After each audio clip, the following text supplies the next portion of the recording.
2023년 1월 15일 큐티 말씀입니다. 마태복음 7장 13절로 29절입니다.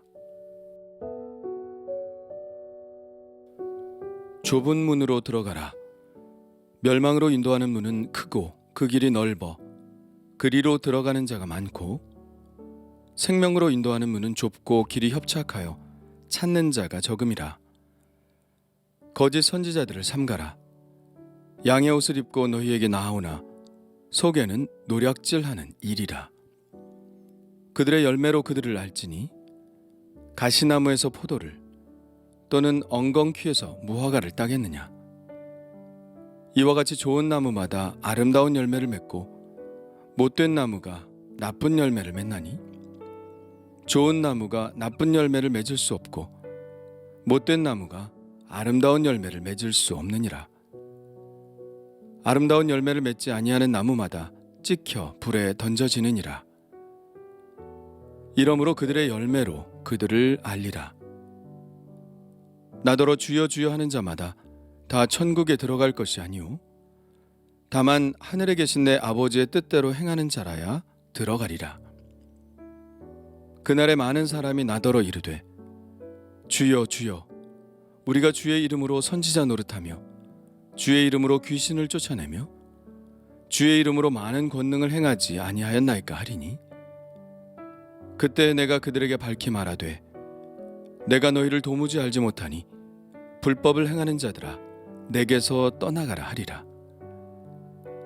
그러므로 누구든지 나의 이 말을 듣고 행하는 자는 그 집을 반석 위에 지은 지혜로운 사람 같으리니, 비가 내리고 창수가 나고 바람이 불어 그 집에 부딪히되 무너지지 아니하나니, 이는 주추를 반석 위에 놓은 까닭이요 나의 이 말을 듣고 행하지 아니하는 자는 그 집을 모래 위에 지은 어리석은 사람 같으리니, 비가 내리고 창수가 나고 바람이 불어 그 집에 부딪힘에 무너져 그 무너짐이 심하니라.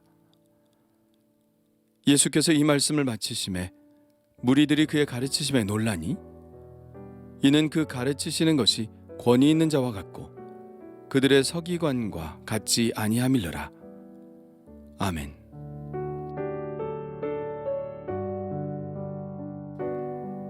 예수님은 이 산상수훈의 말씀을 마칠 즈음에 좁은 문으로 들어갈 것을 말씀하십니다. 이 좁은 문이 의미하는 것은 무엇일까요? 우선은 지금까지 하신 예수님의 말씀을 실천하는 삶입니다. 좁은 문이라고 표현하신 것을 보면 이 말씀들을 실천하는 것이 쉽지 않은 것임을 주님도 잘 아신다는 이야기입니다. 산상수훈의 말씀들은 우리의 상식들을 다 뒤집는 말씀으로 대부분의 사람들은 이렇게 살지 않죠. 그저 평범하게 남들 사는 대로 살아갑니다. 그러나 천국의 백성이 되기를 강하게 열망하는 사람들은 이렇게 살아야 합니다. 이렇게 사는 삶이야말로 생명으로 인도하는 문으로 들어가는 것이요, 이렇게 살지 않는 사람들은 넓은 문으로 들어가 결국은 멸망으로 인도되기 때문입니다. 좁은 문이 의미하는 또 하나의 것은 이렇게 예수님의 말씀을 실천하며 사는 사람들에게 가해지는 박해를 말합니다. 여기서 좁은이라는 표현은 다른 곳에서는 환난으로 번역되는 낱말과 친척관계에 있는 말입니다. 그 속에 뿌리가 없어 잠시 견디다가 말씀으로 말미암아 환난이나 박해가 일어날 때에는 곧 넘어지는 자요. 여기에서 환난이라는 단어와 좁은이라는 단어는 매우 유사한 단어죠. 그러니까 이 세상에 사는 천국의 백성들은 세상의 사람들로부터 환난이나 박해를 당하게 되는데, 그래서 이 문으로 들어가는 사람들이 적을 수밖에 없겠죠. 그러나 그럼에도 불구하고 그 길을 가는 사람들은 좁은 문으로 들어가는 사람들입니다. 바로 예수님이 걸으셨던 발자취를 따라 십자가의 길을 걷는 사람들이죠. 예수님이 그 길을 걸어가셨을 때 부활의 생명이 주님을 기다리고 계셨던 것처럼 예수님은 바로 그 십자가의 길을 걷는 사람들에게만 생명이 허락된다고 말씀하고 있습니다.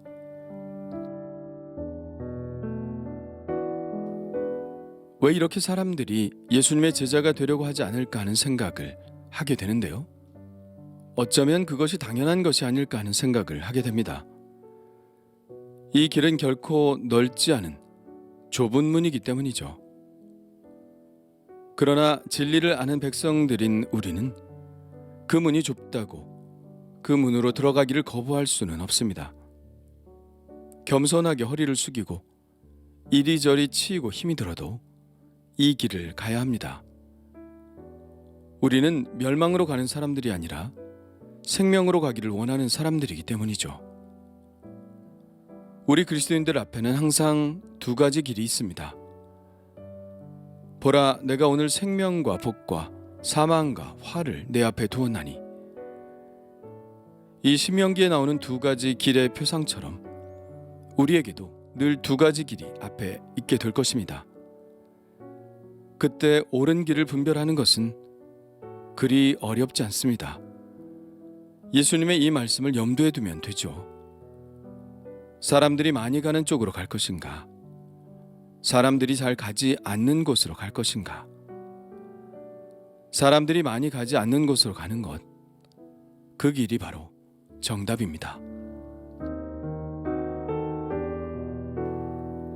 두 가지 문의 표상 다음으로 예수님은 나무와 열매의 표상을 가지고 우리에게 도전을 주십니다.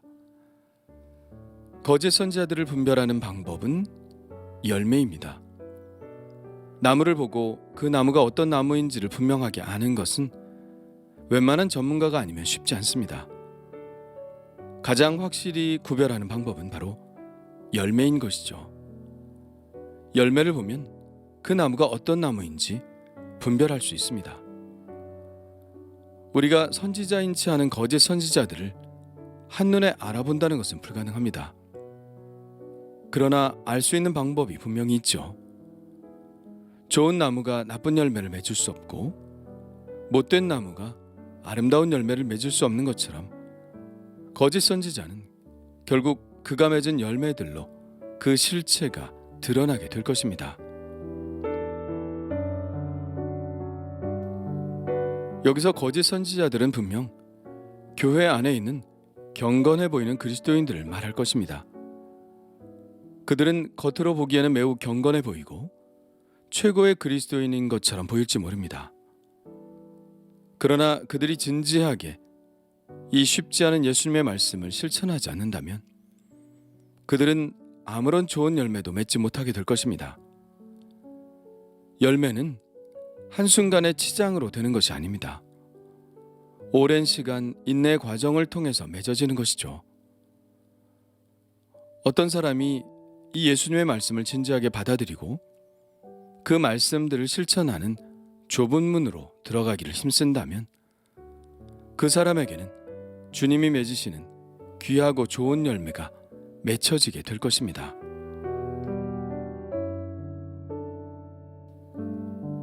그러나 어쩌면 이것은 거짓 선지자들이 아니라 나에게도 적용이 될지 모르겠습니다. 나도 내가 진짜 그리스도인인지 무늬만 그리스도인인지 알 수 없을 때가 있습니다. 그러므로 나도 나 자신에게 도전해야 합니다. 내가 이 그리스도의 말씀을 진심으로 받아들이고 실천할 준비가 되어 있는지, 아니면 이 말씀들은 실천 불가능하니 나의 행동의 고려 대상에서 아예 제쳐놓고 살고 있는지를 잘 살펴야 합니다. 분명히 알 것은 결국은 열매로 안다는 것입니다. 나의 삶에서 이 말씀의 열매들이 달려있지 않다면 나도 거짓 선지자일지 모르죠. 그래서 주님은 매우 단호하게 말씀하십니다. 나더러 주여 주여 하는 자마다 다 천국에 들어갈 것이 아니오 다만 하늘에 계신 내 아버지의 뜻대로 행하는 자라야 들어가리라. 예수님의 말씀의 주제가 다시 분명히 드러나죠. 바로 천국입니다. 어떤 사람이 천국에 들어가는 자인가요? 바로 하늘에 계신 내 아버지의 뜻대로 행하는 자라야 들어갑니다. 우리가 예수님의 이 말씀들을 진지하게 받아들이고 이 말씀들을 실천하며 살아야 할 이유입니다. 바로 이 말씀들이 하나님의 뜻이기 때문이죠.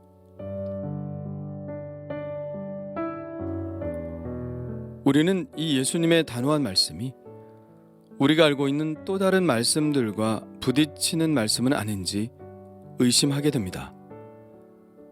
그 말씀들은 사도행전 2장 21절인데요. 누구든지 주의 이름을 부르는 자는 구원을 받으리라. 로마서 10장에도 나와 있죠. 한 분이신 주께서 모든 사람의 주가 되사 그를 부르는 모든 사람에게 부요하시도다. 누구든지 주의 이름을 부르는 자는 구원을 받으리라. 예수님의 말씀과 이 말씀들을 함께 생각해 볼 때 우리가 주의 이름을 부르는 것은 단지 입으로만 부르는 것을 의미하지 않는다는 것을 알아야 합니다. 우리가 주님이라고 부를 때는 반드시 그 주인의 말에 복종하는 것을 전제로 하는 것입니다. 말에는 분명 힘이 있지만 그 말의 힘을 지지해 주는 것은 그 사람의 삶에 있습니다. 삶으로 뒷받침되는 말만이 진실인 것이죠. 이것은 겉으로 드러나는 표적과 같은 행위들이 결코 뒷받침할 수 없는 사실입니다. 어떤 사람이 비록 성령의 권능을 행하는 것처럼 보여도 그것이 결코 그 사람이 하나님의 뜻에 맞게 살았다거나 종말 심판에서 구원을 받는다는 것을 보장하지는 않습니다. 오직 예수 그리스도를 받아들이고 예수님이 전한 아버지의 뜻을 행하는 것, 그리고 그 행함으로부터 나타나는 열매만이 우리를 천국으로 인도하는 근거가 될 것입니다. 산상수훈의 이 마지막 경고의 말씀에서도 문제가 되는 것은 결국 실천입니다. 비가 내리고 창수가 나고 바람이 부는 것은 언제나 심판에 대한 상징으로 나타나죠. 이 심판대를 견딜 수 있는 사람은 어떤 사람일까요? 그의 삶을 반석 위에 올려놓고 사는 삶입니다. 그런 삶은 어떤 삶일까요? 나의 이 말을 듣고 행하는 자입니다.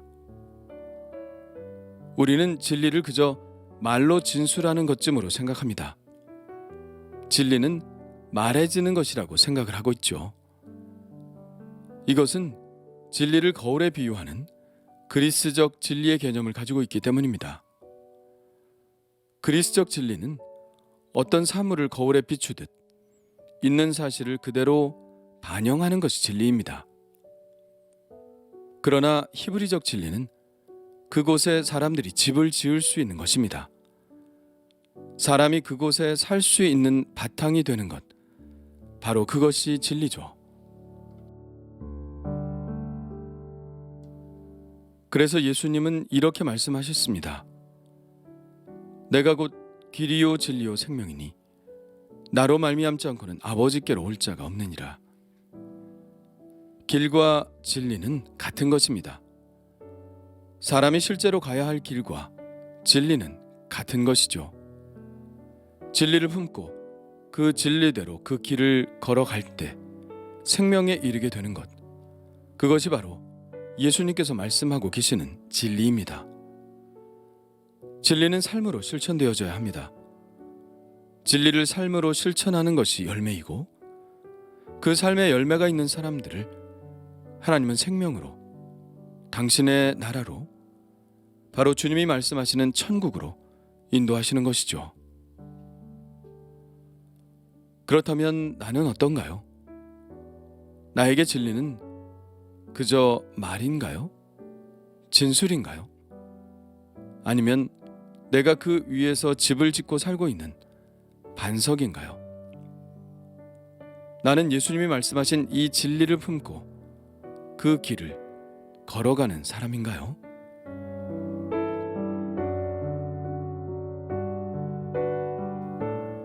주님 감사합니다.